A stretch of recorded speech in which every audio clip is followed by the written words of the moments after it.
गणपतिगुं हवामहे कविं कवीनामुपमश्रवस्तमं ज्येष्ठराजं ब्रह्मणस्पत आनशृण्वन्नोतिभिः प्रणो देवी सरस्वती वाजेभिर्वाजिनीवती धीनामवित्यवतु। ఈ యొక్క బిల్వవృక్షం ఏదైతే ఉన్నదో ఆ బిల్వవృక్షంలో సువర్ణ కణాలు అంటే బంగారం తాలూకు కణాలు అధికంగా ఉంటాయట. అందుచేతనే ఈ సువర్ణం అనగా సంపద లేదా ఐశ్వర్యం అని చెప్పుకోవచ్చు. ఐశ్వర్యానికి నిలయంగా మనము మహాలక్ష్మిని చెప్పుకుంటూ ఉంటాం. అటువంటి సువర్ణ కణాలు అధికంగా ఉన్నటువంటి ఈ వృక్షాన్ని బిల్వవృక్షాన్ని మనం శ్రీవృక్షము అని పిలవడం జరుగుతూ ఉంటుంది. అందుచేతనే ఈ బిల్వపత్రాలను స్మరించడం చేత లేదా వాటి యొక్క పరిమళాన్ని ఆఘ్రాణించడం చేత మనకి శోకము, మోహము, దారిద్ర్యము, అపమృత్యువు, అలక్ష్మి మొదలైనవన్నీ కూడా నశించిపోతాయి అని చెప్పబడుతున్నది. ఇక్కడ శోకము అంటే మనలో ఉన్నటువంటి బాధ ఏదైతే ఉన్నదో అంతర్గతంగా ఉన్నటువంటి మానసికమైనటువంటి చింతలు ఏవైతే ఉన్నాయో వాటిని మనం శోకము అని చెప్పుకోవచ్చు. అటువంటి శోకమంతా కూడా నాశనం అయిపోతుంది. ఈ యొక్క బిల్వదళాన్ని స్మరించినంతనే ఆ యొక్క స్పర్శించినంతనే లేదా ఆ యొక్క బిల్వ వృక్షము లేదా బిల్వ దళాల నుంచి వచ్చినటువంటి ఆ యొక్క పరిమళాన్ని ఆఘ్రాణించడం చేత మనలో శోకము నాశనం అవుతుందట. అంతేకాక మోహము అంటే వస్తువుల పట్ల విషయాల పట్ల అనవసరంగా వచ్చేటువంటి ఆసక్తి ఏదైతే ఉన్నదో దానిని మోహము అని పిలుస్తారు. మనకు ఉండేటువంటి కోరికలన్నీ మోహాలు కావు. ఏదైతే మనము స్వీకరించరానిది ఉంటుందో దేని పట్ల అయితే మనకు అనవసరమైన కోరిక కలుగుతుందో దానినే మోహం అంటారు. అటువంటి మోహం అనేటువంటి దుర్గుణం కూడా ఈ యొక్క బిల్వపత్రాన్ని స్పర్శించడం చేత మనకి తొలగిపోతుంది అని చెప్తూ ఉన్నారు. అంతేకాక దారిద్ర్యము మనకున్నటువంటి దారిద్ర్యము అనేక రకాలైనటువంటి దారిద్ర్యం ఉంటుంది. కేవలము ధనం లేకపోవడమే దారిద్ర్యం అని అందరూ భావిస్తూ ఉంటారు. ధనం లేకపోవడం మాత్రమే దారిద్ర్యం కాదు. ధనం ఉన్నప్పటికీ కూడా ఇంకా కావాలనేటువంటి తపన ఏదైతే ఉన్నదో అది కూడా దారిద్ర్యం కిందే వస్తుంది. అనేక మందిని మనం చూస్తూ ఉంటాం. స్వల్పంలోనే వారు ఎంతో సంతోషంగా ఉంటారు. దొరికిన దాంతో తృప్తి పడుతూ తన యొక్క కుటుంబాన్ని పోషించుకోవడము, అలాగే పిల్లల్ని పెద్దవాళ్ళని చేసుకోవడం ఇవన్నీ చేస్తూ ఉంటారు.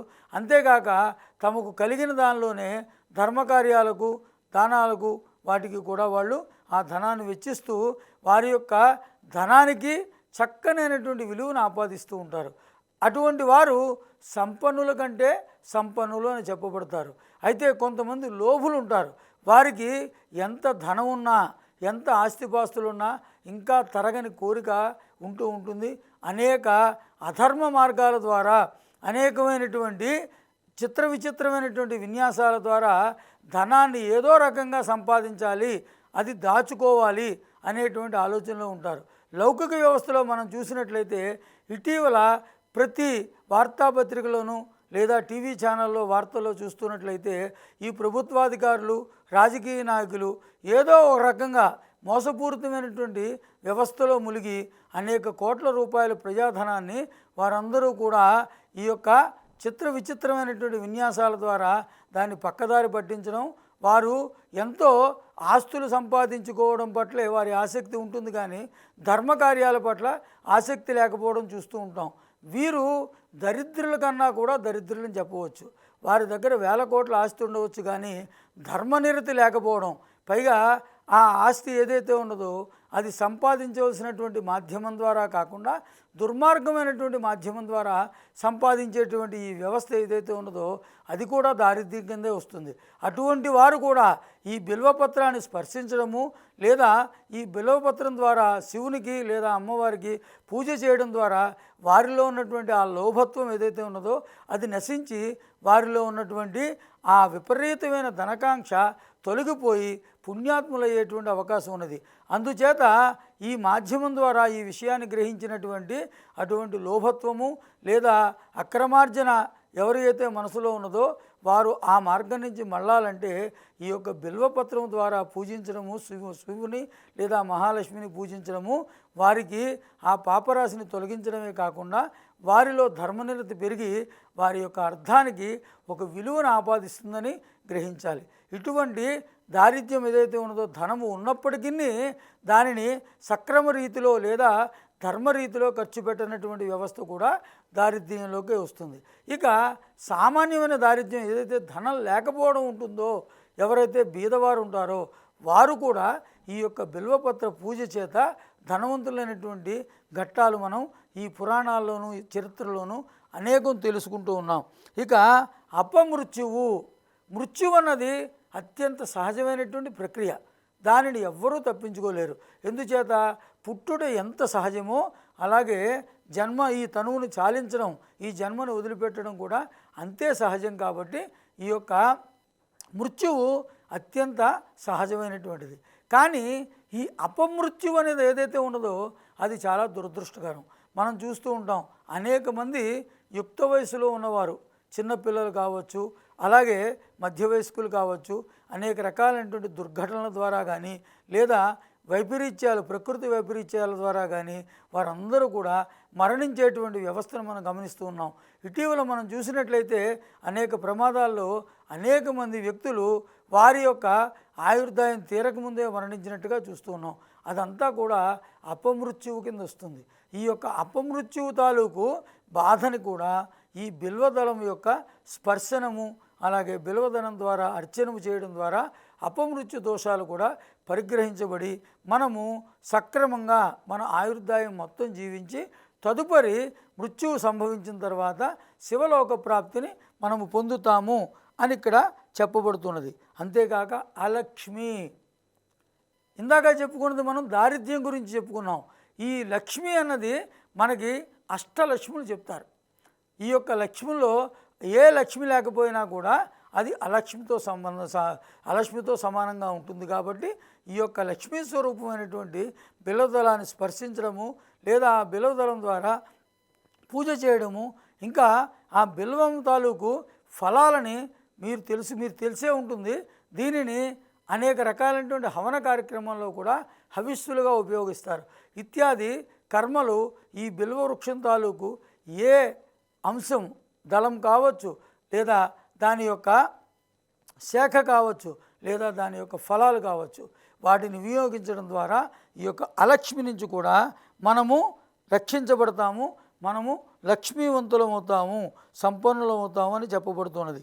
ఇంకా హృద్రోగము, శరీర పుష్టికి ఇది చాలా చక్కని ఔషధం.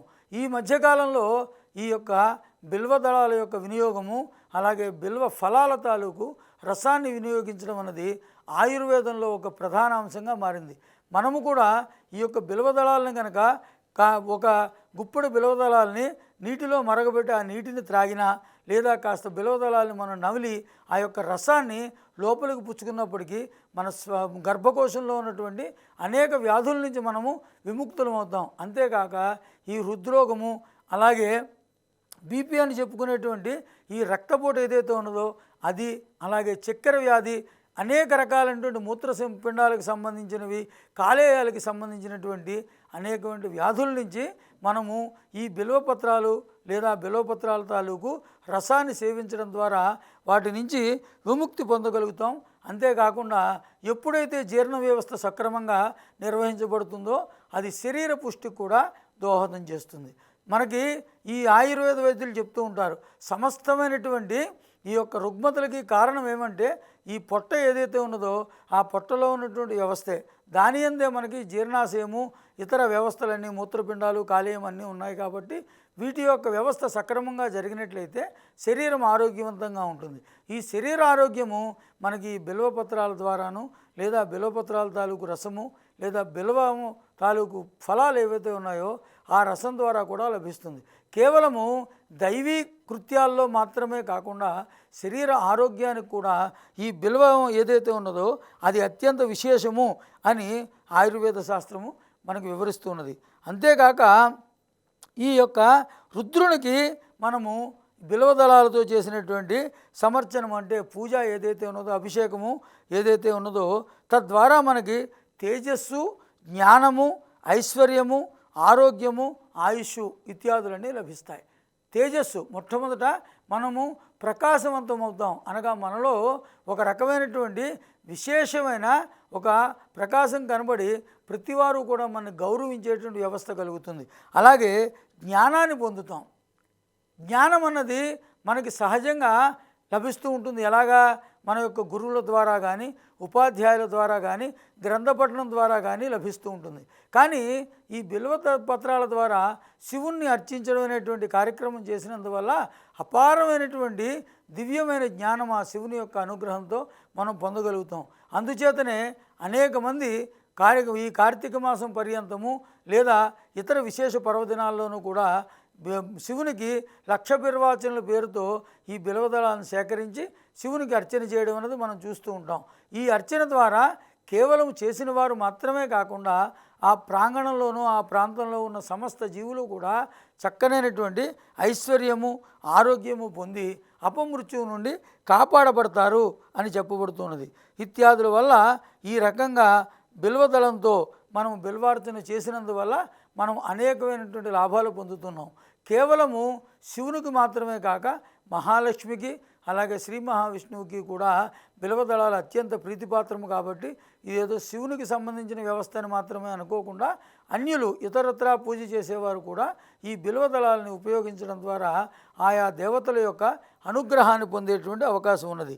ఇన్ని రకాలైనటువంటి విశేషాలు ఉన్నాయి కాబట్టే ఈ యొక్క మహాదేవునికి పూజించేటువంటి వ్యవస్థలో ఈ యొక్క బిల్వదళాలకు అంత ప్రాధాన్యత ఇవ్వబడింది. అంతేకాక మనకి ఏకబిల్వం శివార్పణం అని మనం ముందు చెప్పుకున్నాం. అంటే కేవలము ఒక బిల్వదళాన్ని ఆ శివునికి మనం అర్పించినంతనే మనకి అనేక రకాలైనటువంటి లాభాలు చేకూరుతాయి అని ఈ శివ మహాపురాణంలో చెప్పబడింది. ఇది కేవలం సూక్ష్మంగా మనం చెప్పుకున్నాం.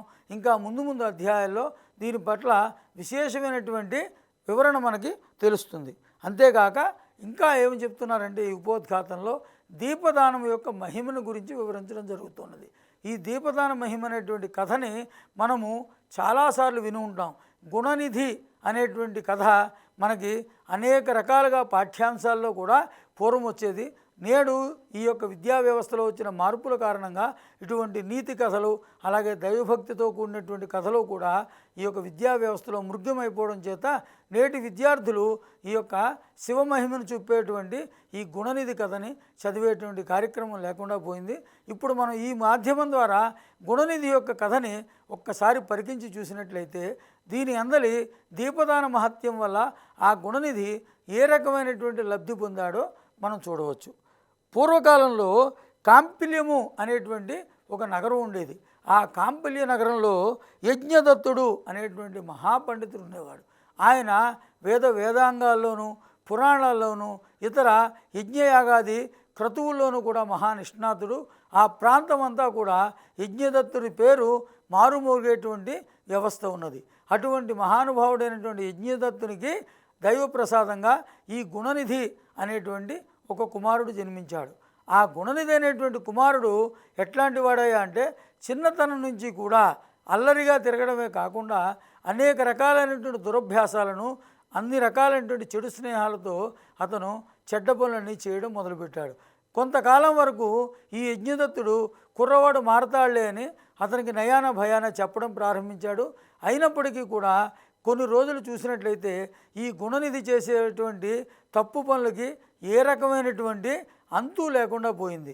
అనేక రకాలైనటువంటి దురభ్యాసాలకు లోనై అతను తండ్రి అయినటువంటి యజ్ఞదత్తునికి అలాగే మిగిలిన తల్లిగారికి అందరికీ కూడా అతను అనేక రకాలైనటువంటి అవమానాలు తీసుకొస్తూ ఉన్నాడు. అతను అనేక రకాలైనటువంటి దురాచారాలు చేస్తున్నాడు. వ్యసనాలన్నీ కూడా అలవరుచుకున్నాడు.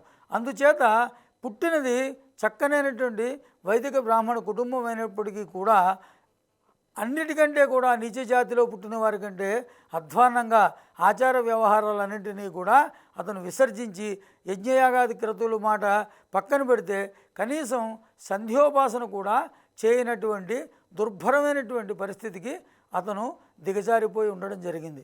అటువంటి కార్యం ఎప్పుడైతే అతను మొదలుపెట్టాడో అతని గురించి సమాజం మొత్తం కూడా అనేక రకాలుగా దుర్భాషలాడుతూ అతన్ని నిందిస్తూ కించపరుస్తూ ఉండడం అన్నది యజ్ఞదత్తుడికి రుచించకుండా ఉన్నది.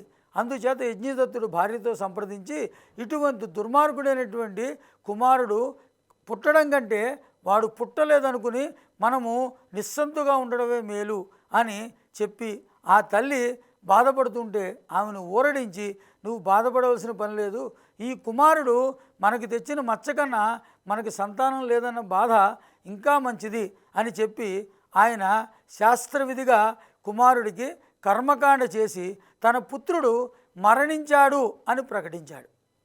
ఎంత దుర్భరమైనటువంటి బాధని ఆయన భరించి ఉంటాడో, ఎంత బాధ అతనికి లేకపోతే కానక కన్న సంతానం, ఏకైక సంతానమైనటువంటి ఆ కుర్రవాణ్ణి ఆయన త్యజించడానికి, అలాగే అతను మరణించాడు అని ప్రకటించి అతని కర్మకాండలు నిర్వహించి నీళ్లు వదిలిపెట్టడానికి ఆ తల్లిదండ్రుల యొక్క హృదయాలు ఎంత పాషాణభూయిష్టమై ఉంటాయో ఆలోచించండి. ఒక్కసారి అంత గారాభంగా పెంచిన కుర్రవాడిని మరణించాడని ప్రకటించేటువంటి ఆ యొక్క పాషాణ స్థితికి రావడానికి కారణం ఆ గుణనిధి యొక్క దుర్భరమైనటువంటి అనాచారాలు, అలాగే అతని యొక్క వ్యసనాలు ఇత్యాదులే కారణమని మనం ఇక్కడ తెలుసుకోవాలి. అటువంటి కుమారుని పరిత్యజించిన తర్వాత ఈ గుణనిధికి ఈ విషయం తెలిసి అతను పరమ దుఃఖితుడయ్యాడు. ఎందుచేత ఇంతకాలం కూడా యజ్ఞదత్తుడు కుమారుడు అనేటువంటి కారణం చేత అతను ఏ తప్పు చేసినా కానీ అక్కడ ఉన్నటువంటి ఆ నగరంలో ఉన్నటువంటి జనం అందరూ కూడా అతన్ని క్షమిస్తూ వచ్చారు. ఎప్పుడైతే యజ్ఞదత్తుడే అతన్ని విసర్జించి పరిత్యజించాడో ఇక ప్రజల్లో అతనికి ఏమాత్రము కూడా కొంచెం కూడా గౌరవం లేకుండా పోయింది. అందుచేత అతను ఆ గ్రామాన్ని విడిచిపెట్టి వెళ్ళిపోయే పరిస్థితి వచ్చింది. అతను ఆ రకంగా తన యొక్క పూర్వజన్మకృతమైనటువంటి ఆ యొక్క ప్రారబ్ధ కర్మని నిందించుకోవడం మొదలెట్టాడు. అంటే అతనిలో పశ్చాత్తాపం మొదలైంది. పశ్చాత్తాపం ఎప్పుడైతే మొదలైందో వ్యక్తి పునీతుడవడం ప్రారంభిస్తాడండి. ఈ రకమైనటువంటి ఆ యొక్క పశ్చాత్తాపం చేత అతను బాధపడుతూ ఆ నగరాన్ని వదిలిపెట్టి ఏదో ఒక తనకి తెలియనటువంటి మార్గం ద్వారా అతను సంచరిస్తూ వెళ్ళడం మొదలుపెట్టాడు. ఆ రకంగా కొంచెం దూరం వెళ్ళిన తర్వాత అక్కడ ఒక చెట్టు కింద అతను విశ్రాంతి తీసుకుంటూ ఉన్నాడు. ఏ రకమైనటువంటి భోజనం చేయలేదు. వస్త్రాలు కేవలం కట్టుకున్న బట్టలు మాత్రమే ఉన్నాయి. ధనం మొత్తము కూడా పూర్తయిపోయింది. అలాగే తాను పుట్టి పెరిగినటువంటి ఆ యొక్క కాంపిల్లి నగరాన్ని విడిచిపెట్టి అడవి మార్గం పట్టి ఆ యొక్క చెట్టు కింద కూర్చుని ఉన్నటువంటి వాడే అతను పశ్చాత్తాపంతో విలిపించడం మొదలుపెట్టాడు. ఆ పశ్చాత్తాపంతో అతను ఎప్పుడైతే విలపించడం మొదలుపెట్టాడో అతనిలో పరివర్తన ప్రారంభమైంది. ఇక సూర్యుడు అస్తమించు, అప్పటికి చీకటి పడిపోయింది. ఆ చీకట్లో ఆ చెట్టు కింద అతను అలా కూర్చుని ఉన్నాడు. కొంతసేపటికి ఒక శివభక్తుడు, ఆ రోజు శివరాత్రి పర్వదినం కావడం చేత సాయంత్రం శివుణ్ణి పూజించడం కోసమే వివిధమైనటువంటి పూజా ద్రవ్యాలని, అనేక రకాలైనటువంటి భక్ష్యభోజ్యాలను నివేదనల కోసమని తయారు చేసుకుని అదే మార్గంలో నగరం వెలుపల ఉన్నటువంటి ఒక శివాలయం కోసం శివాలయం వద్దకు మా బంధుమిత్రులతో కలిసి బయలుదేరి వెళ్ళడం ప్రారంభించాడు. ఈ యొక్క ఈ గుణనిధి ఆ శివభక్తిని కూడా ఉన్నటువంటి ఆ యొక్క ఆహార పదార్థాలు ఏవైతే ఉన్నాయో వాటి యొక్క పరిమళానికి ఎంతో ఆనందం చెంది వీరు వెంట వెళ్ళినట్లయితే మనకి ఆహారం దొరుకుతుంది అనేటువంటి ఆలోచన కలిగిన వాడే ఆ యొక్క శివభక్తిని పరివారం ఏదైతే ఉన్నదో ఆ పరివారానికి కొంచెం దూరంగా వెనుకగా నడిచి వెళ్ళడం ప్రారంభించాడు. వారు అలా కొంత దూరం వెళ్ళిన తర్వాత ఆ యొక్క శివాలయం దగ్గరికి చేరుకున్నారు. శివాలయం దగ్గర చేరుకున్నటువంటి ఆ శివభక్తుడు ఇతర పరివారం కూడా వారు తెచ్చుకున్నటువంటి పూజా ద్రవ్యాల చేత ఆ శివునికి చక్కగా విశేషార్చనలన్నీ చేసి శివుని తాలూకు కీర్తనలు, భజనలు, అలాగే శివపురాణం తాలూకు పారాయణ ఇత్యాదులన్నీ కూడా చేయడం ప్రారంభించారు. ఈ గుణనిధి ఒక మూలగా కూర్చుని తనకి ఇష్టం లేకపోయినా అప్రయత్నంగా ఆ శివ పూజనంతటినీ కూడా కళ్ళారా దర్శించడం జరిగింది. అలాగే శివునికి సంబంధించినటువంటి ఈ కీర్తనలను, భజనలను, అలాగే పురాణ ప్రవచనాన్ని కూడా వినడం సంభవించింది. ఈ రకంగా అవన్నీ విన్నవాడే ఇక నివేదనలు భుజిద్దాము అనుకునే సమయానికి వీరు ఆ నివేదనలన్నీ కూడా చక్కగా చేసి మధ్యరాత్రి లింగోద్భవం తర్వాత ఆ నివేదనలన్నీ కూడా ఆ శివాలయం తాలూకు గర్భాలయంలో పెట్టి తదుపరి వారందరూ కూడా కాసేపు విశ్రమించారు. వారు అలా కునుకుబాట్లు పడి విశ్రమిస్తున్న సమయంలో ఈ గుణనిధి మెల్లగా నక్కుతూ ఆ గర్భాలయంలో ప్రవేశించాడు. గర్భాలయంలో ప్రవేశించిన తర్వాత గుణనిధికి అక్కడ ఏమీ గోచరించట్లేదు. ఎందుచేతనంటే లోపల ఉన్నటువంటి ఆ దీపం ఏదైతే ఉన్నదో ఆ దీపము కొడిగట్టేటువంటి పరిస్థితి వచ్చింది. అటువంటి పరిస్థితుల్లో ఈ గుణనిధి తన యొక్క పైపంచ ఉత్తరీయం ఏదైతే ఉన్నదో ఆ ఉత్తరీయం నుంచి చిన్న ఖండాన్ని తీసి ఒక వత్తిగా చేసి ఆ దీపంలో పెట్టి ఆ ఒత్తిని నూనెతో తడిపి వెలిగించాడు. ఇక మిగిలిన కథని తరువాతి అంకంలో మనం మాట్లాడుకుందాం. స్వస్తి ప్రజాభ్య పరిపాలయంతాం న్యాయేన మార్గేణ మహిమహీష గోబ్రాహ్మణేభ్య శుభమస్తు నిత్యం లోకా సమస్తా సుఖినో భవంతు. స్వస్తి.